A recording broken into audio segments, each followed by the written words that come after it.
Bonjour les amis, voilà, ok. Bonjour, j'espère que votre dimanche se passe bien. Vous me voyez en contre-jour, mais c'est pas très important en fait. Ce que j'avais envie de vous faire profiter, c'est de la vue que j'ai d'ici, de ma chambre. Et aujourd'hui, ce que j'avais envie de partager avec vous, c'est un chapitre d'un livre que je suis en train de lire et qui s'appelle L'éveil du chaman intérieur de José Louis Stevens. Et en lisant ce chapitre qui s'appelle La naissance du chaman intérieur, j'ai eu envie de vous le lire. Voilà, après, chacun il trouvera un sens qui lui est propre sur son chemin d'évolution. En tout cas, voilà ce que dit José Louis Stevens dans son chapitre, donc dans son livre qui s'appelle L'éveil du chaman intérieur, et dans ce chapitre 5 qui s'appelle La naissance du chaman intérieur. Je vais vous raconter ici le mythe du chaman intérieur et de sa naissance. Les contes et histoires révèlent souvent mieux la vérité que les dogmes ou autres démarches empiriques. Il y a très longtemps, à une époque si lointaine que le temps n'avait même pas encore été créé, le grand esprit, connu également comme le Tao, se contentait de prendre plaisir à incarner la source merveilleuse de toutes choses.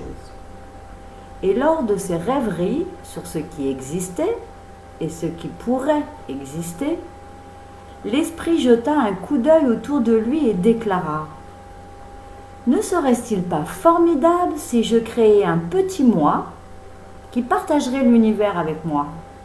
J'aurais un enfant. » Et par cette pensée, un enfant fut engendré, et cet enfant se mit immédiatement à jouer et à créer.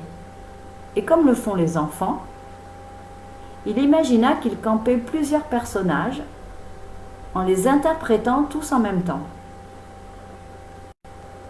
Et ainsi, à l'instant même, des milliards de petits moi se formèrent, toutes facettes et reflets du grand esprit qui servait à la fois de mère et de père à toute cette activité.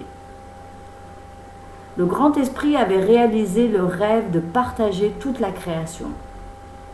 Les petits moi se mirent instantanément à s'émerveiller de leur existence et de leur capacité à prendre conscience de toute chose.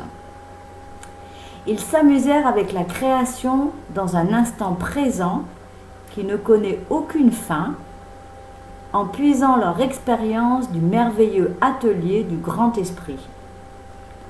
Toutes ces étincelles de conscience constituent ce que nous expérimentons comme nos moi individuels.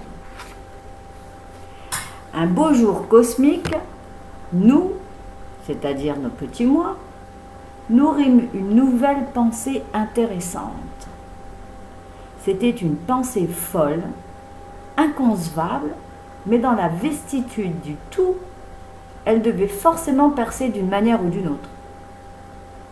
Cette pensée était : je me demande ce que je serais de vivre dans un univers où je serais le créateur de toutes choses.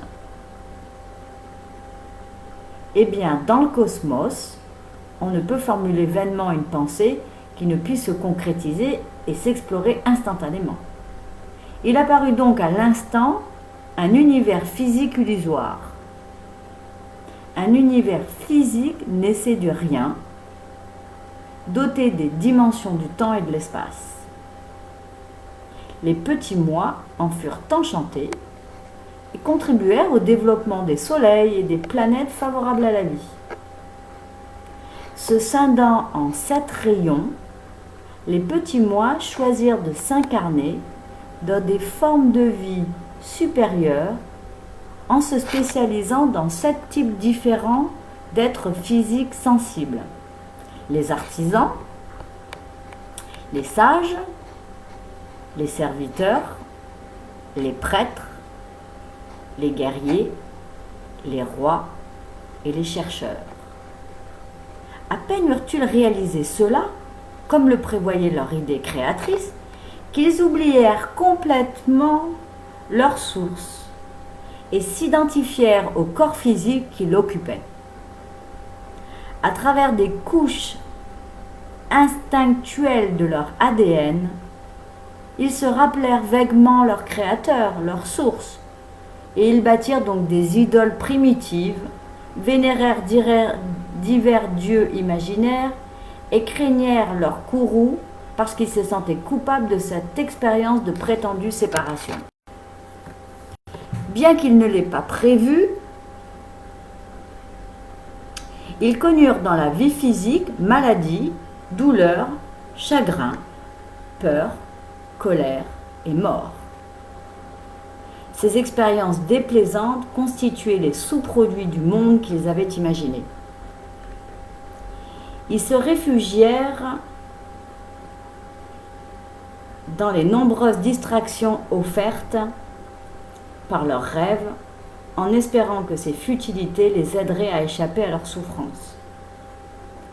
Leur douleur les poussa également à chercher des réponses, à soulager peur, doute et toutes sortes de tourments. Finalement, avec le temps et l'évolution, ils devinrent des philosophes et théologiens, cherchant à expliquer leur situation. Mais la personnalité trompeuse déforma systématiquement leur vision, ce qui engendra conflits, persécutions et guerres interminables.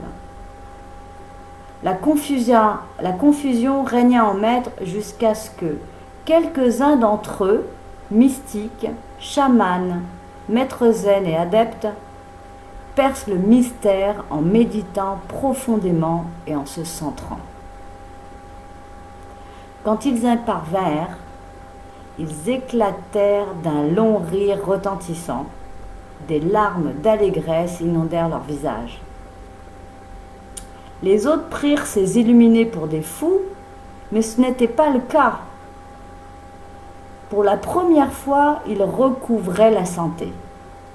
Ils avaient découvert que la réalité à laquelle ils s'accrochaient tellement n'était rien moins qu'un rêve, une illusion complexe suscitée par leur amnésie conjuguée à leurs croyances les plus ancrées en matière de contraintes, d'entraves et de séparation.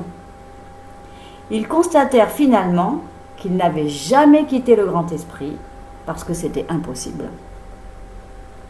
Le grand esprit était et est omniprésent en permanence, totalement disponible à travers la connexion quantique de l'ADN qu'ils avaient créé.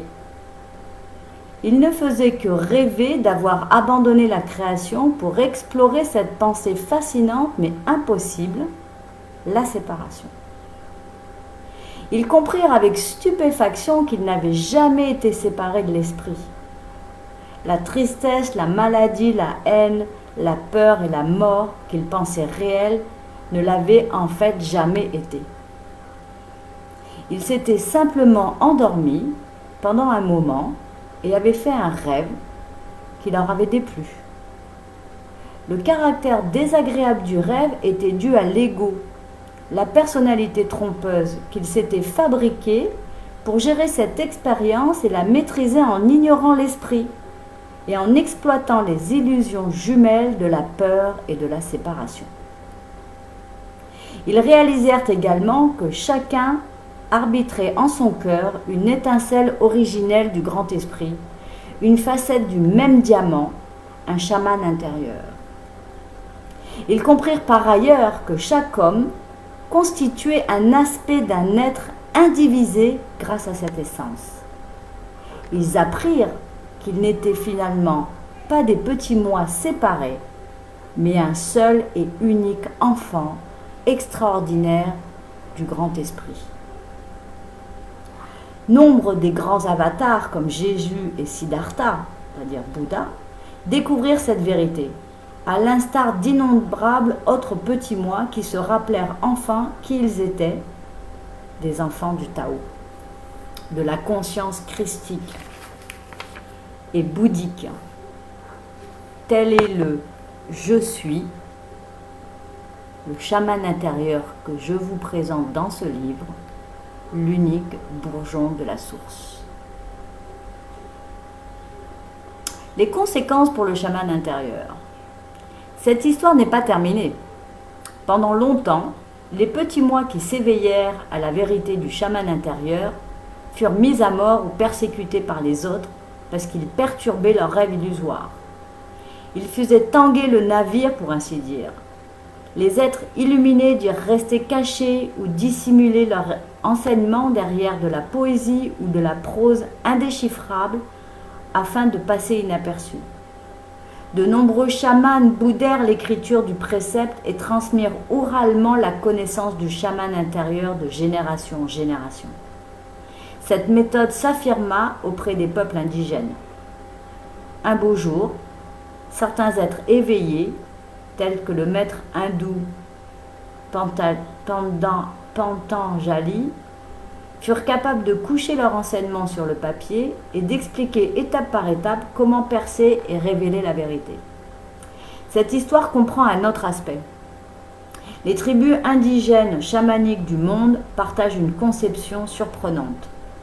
Des Dogons d'Afrique noire aux aborigènes australiens, en passant par les Maoris de Nouvelle-Zélande, les Hawaïens du Pacifique, les Incas d'Amérique du Sud et les Mayas d'Amérique centrale, tous croient que les hommes furent disséminés par une planète qui gravite autour d'un soleil dans les Pléiades, également appelée les Sept Sœurs.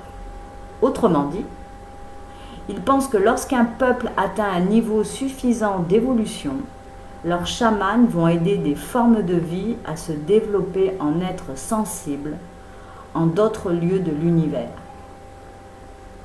Les chamans croient donc que la vie est omniprésente dans l'univers physique et que des âmes évoluées existent sur d'autres planètes qui s'emploient à aider des néophytes ailleurs.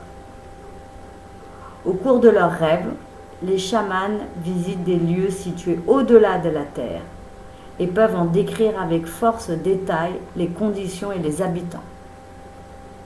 Ils attribuent à ces derniers le nom de nation ou de peuple des étoiles.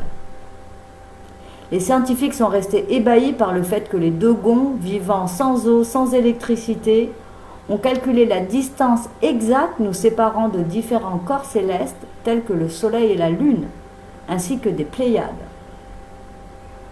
Lorsqu'on leur demande comment ils y parviennent, ils répondent simplement qu'ils se rendent constamment à ces endroits. Les chamans sont connus pour leur faculté à voyager vers différents mondes pour y puiser des informations, réaliser des recouvrements d'âmes, récupérer des objets perdus, représenter l'univers et communiquer avec des formes de vie habitant d'autres mondes.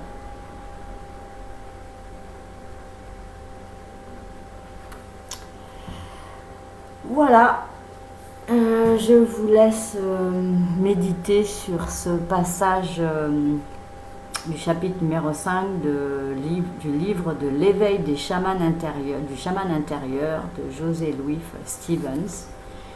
Et je continuerai à vous lire certains chapitres que je trouve extraordinaires, en tout cas tellement bien écrits que ça me donne envie de le partager.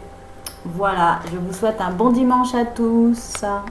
Partagez si vous trouvez ça intéressant. Merci, à bientôt, je vous aime.